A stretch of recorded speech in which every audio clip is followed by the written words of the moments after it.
I talked to the economist Linda Yueh a little earlier before I came on air and said sometimes these forecasts get revised. The IMF forecasts actually get revised fairly frequently, especially during periods of high uncertainty.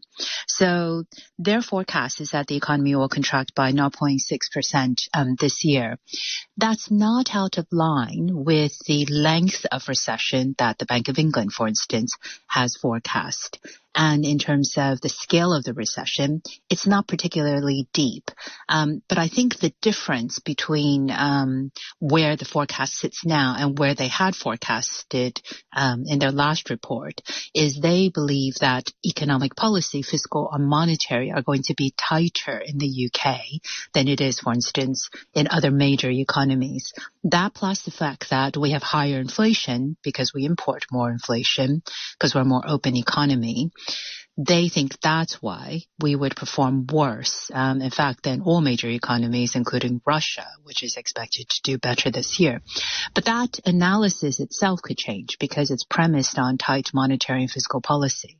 And we could find that on Thursday, the Bank of England begins to ease its interest rate increases. In other words, indicate they'll slow the pace, raise it by a little bit less, and that could itself change the IMF's forecast in the next go. You're thinking that maybe instead of another 0.5% rate rise come Thursday, it might only be 0.25? It might be none, I suppose. It'll probably be a rate rise. It may well be 0.5%. But what we could get a sense of is where the Bank of England thinks the peak of interest rates are going to be. So we already know that Andrew Bailey, the governor, has said that the bank on Thursday is going to upgrade its outlook for the economy, and it's probably going to raise rates to 4% as the peak. In other words, the neutral rate that they'll probably stop at. Now, you recall that rate is a combination of what the bank does and what markets do.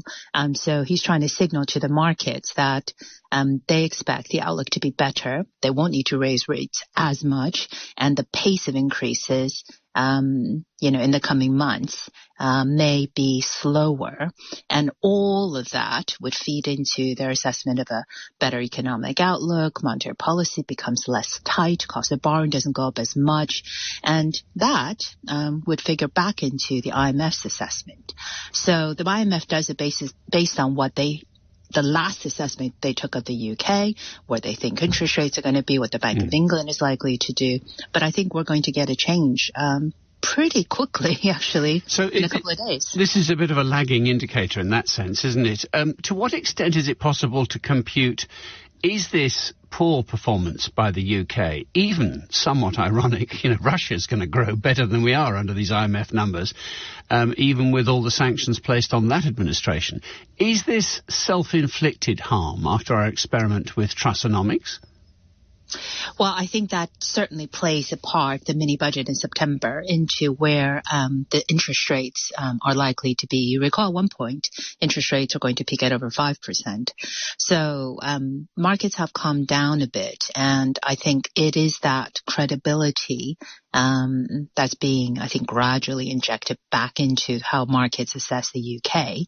So in that sense, yes, because fiscal monetary policy plays such a big part in how the economy will fare, and getting that combination right is part of what the IMF assesses. I would probably say on Russia, because they have essentially eluded sanctions by selling to China, India, and other countries, it's probably not entirely surprising that the economy is actually going to grow, the IMF says, by 0.3% this year. The Russian economy contracted in 2022.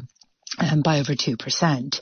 I think for the UK, it's on the same pattern as Germany, the United States, And those economies have had slightly more resilient figures in the last few months than Britain.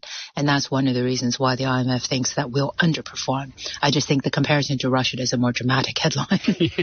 Well, it is one that I suppose journalists quite like. Tell me, there are voices, and the Liz Truss sort of fan club is one of them, still calling for go for growth. The plan she put down, we should go for growth in big ways. Now, politically, that's a bit toxic. Economically, does it make any sense? I think it is important to have a plan for growth. It's more how the plan is formed and how it will be funded and how it will be executed. And in fact, you might recall Jeremy Hunt, the Chancellor, gave a speech just yesterday or a couple of days ago, and he was criticized by businesses for not setting out concrete points to back up this plan for growth in the coming years. And I think, the Chancellor is in a tough position because in order to grow, you do need to invest. And he feels he needs to get the public finances, restore that credibility a bit more.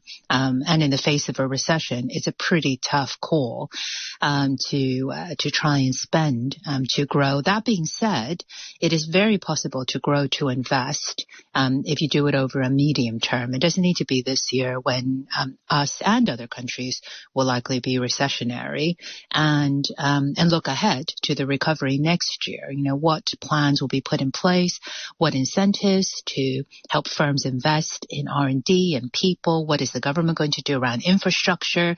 So if you borrow to invest, so there'll be returns in the future, that kind of longer term plan for growth, I think would actually be fairly well received by the IMF and others. But it is challenging. But I think the direction that markets and increasingly business want to see from government is to have a longer term plan for growth. And I think Jeremy Hunt probably saw that it needs to be backed up by more fiscal details than what he said a few days ago. Dr. Linda Yueh, CBE, who is author of The Great Economist. She's a fellow in economics at St Edmund Hall at Oxford and adjunct professor of economics at the London Business School.